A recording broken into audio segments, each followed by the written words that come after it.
Новооткриената населба Колобајса кај манастирот Трескавец нуди можност биогеографската целина Маркови кули да претендира да се внесе на постојаната листа на заштитена УНЕСКО. Тоа досега беше оневозможено поради девастираните културни содржини, кои што не можеа вистински да бидат валоризирани на просторот кај населбата Варош, и затоа Маркови кули моментално е ставен само на привремената листа на заштитена УНЕСКО. Инаку оваа целина Маркови кули се протега од населбата Варош кај Прилеп до Горно село и од селото Мажучиште до Вештачкото езеро. Според археологот Бранислав Ристевски, кој беше раководител на проектот за истражувањата на Колобајса, сега било важно ставањето во функција на веќе споменатиот биогеографски простор, кој што е веќе валоризиран со вредност на пошироки регионални рамки, бидејќи тоа е причината поради која се наоѓа на привремената листа на заштита на УНЕСКО.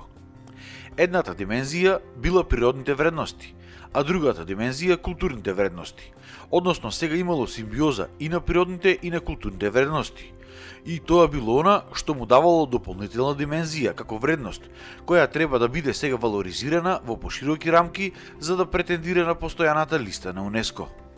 Значи сега добивме со овие истражувања на Марковите на Трескавец, добивме дополнителен елемент од аспект на културните содржини кои што го потенцираат и природните, но тие културни содржини ни даваат можност, аргументи да претендираме на постојаната листа на УНЕСКО со веќе потврдени и валоризирани културни содржини покрај оние што ги имаме констатирани на просторот на Варош и Марковите кули како остатоци од основно-античката населба Колобајса и средновековниот Прилеп.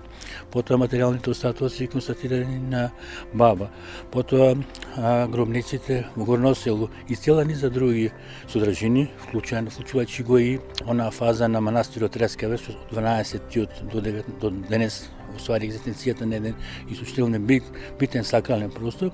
Сега имаме на дополнителна димензија на културните содржини која можеме по две линии да гледаме. Еден од аспект на културниот комплекс Трескавец, значи не станува збор само за манастир, него културен комплекс со своји содржини, и втората по широкиот контекст биогеографската целина Маркови кули. Значи неколку димензии се на овој начин се отворени, се дава можност за натамошно развиток и експлоатација со истражувањата на Трескавец. Но, за да може се тоа, која како теоретска и практична предпоставка веќе постои, мора да се заклучат истражувањата по оваа линија. Значи, едната линија е на доистражување, реконструкција и ревитализација на манастирскиот комплекс, втората димензија е доистражување, реконструкција и ставање во функција на античките остатоци. Тој начин би се заокружило содржините на културниот комплекс Трескавец. И се доаѓаме на последната димензија што се вели културна експлоатација или ставање во функција низ призмата на тој на културен туризам. Покрај оние што ги имаме манастирски, etc. Имаме една димензија која што е културен туризам, кој што можеме со полно право, посебно ако се валоризира на ниво на постојана листа на УНЕСКО, да претендираме.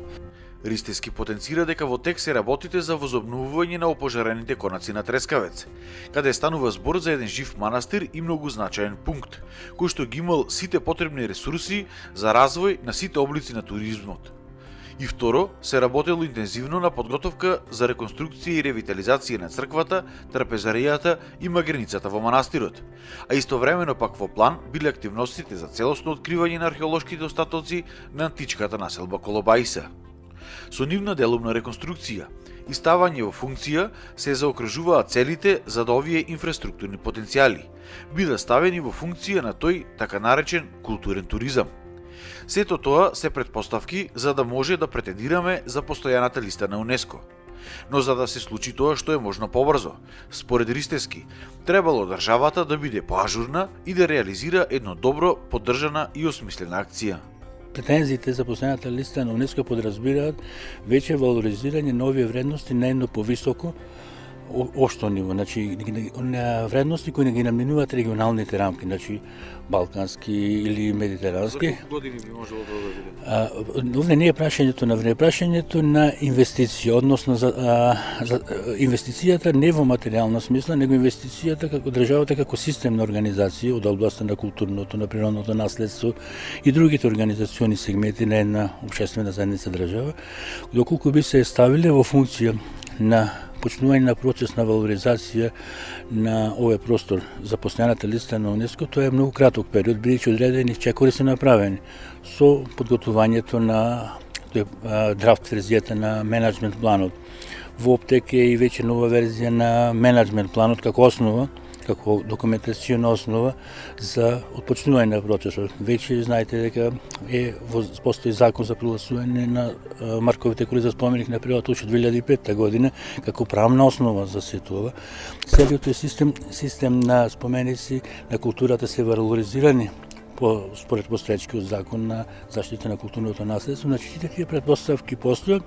Битна е една интегрирана акција на повеќе чинители или фактори во државата или може би инициирани од локалната самоуправа, кои би се ставили во функција на ова акција која за релативно кратко време може да се финализира само доколку е добро целно водена. Значи, ако е добро обмислена, ако е добро подржана. Една од најбележитите карактеристики на Северна Пелагонија е биогеографската целина Маркови кули, која што представува единство на природни и културни вредности. Таа се протега од запад, од на селото Мажучиште, па се до исток кај Вештачкото езеро. Од југ на местноста Варош, каде што сега се наоѓаме, и до север кај селото Небрегово. Моментално, целиот овој комплекс се наоѓа на привремената листа на заштита на УНЕСКО и ја има сега огромната можност да претендира да се внесе во постојаната листа на оваа меѓународна организација. Инаку со истражувањата се докажа дека населбата Колобајса екзистирала во 3 фази. Првата фаза се поврзува со вториот век пред нашата ера, па се до почетокот на вториот век од нашата ера. Со текот на времето, овие материјални остатоци биле во голема мера девастирани.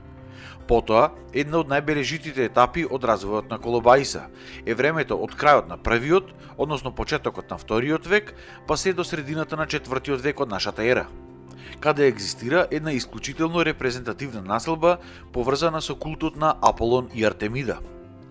А последната етапа од екзистенцијата на Колобајса се поврзува со досната антика, со времето од 4 до крајот на 6 век.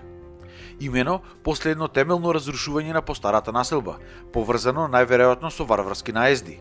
Се возобновува населбата, при што во средишниот дел од населбата се оформува еден форум, каде што централно место пак завзема рано христијанска базилика.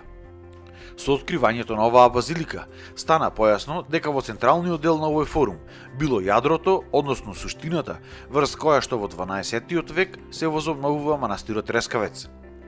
Интересно е да се каже и тоа дека една дополнителна димензија во сето ова дава и фактот што во исто време со екзистенцијата на Колобајса, на ридот Маркови кули истовремено екзистира претпоставената населба Керамија со многу слична структура иста како онаа на Колобајса. А исто така, во овој период, синхроно, екзистира и населбата на ридот Баба, односно Кукул. Значи, имаме еден венец на одбранбен систем, кој што е дел пак од целиот одбранбен систем на тогашна Северна Пелагонија. Токму поради сите овие уникатни, природни и културни карактеристики, Маркови кули заслужува да биде ставен на постојаната листа на заштита на УНЕСКО.